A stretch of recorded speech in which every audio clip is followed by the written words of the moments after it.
Националниот сојуз на цивилни инвалиди од Втората светска војна на Македонија денеска во Тетово положија цвеќе и го одбележаа меѓународниот ден на лицата со инвалидност. На оваа средба присутни беа представници од здруженијата во цела Македонија кои се дел од овој сојуз. Нивното делување веќе 40 на години има цел да едуцира во иднина да не страдаат невини цивилни лица.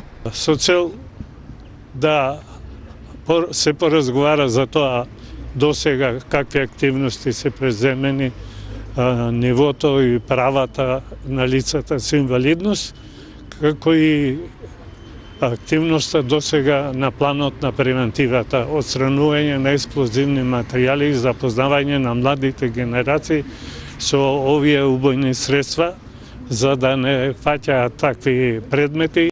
За наша среќа помалку, односно лица во последни 30 години нема нови лица кои настрадале од експлозивни материјали, остаток од Втората светска војна. Во Македонија има 16 здруженија кои делуваат во своите региони. Нивните средби се водат по училишта и на разни настани каде првенствено ги едуцираат децата да не фаќаат непознати предмети. Тие кажуваат дека бројката на цивилни инвалиди се повеќе се намалува. Тоа е резултат на намалување на војните, а секако и на едукација на луѓето за опасноста од експлозивните материи.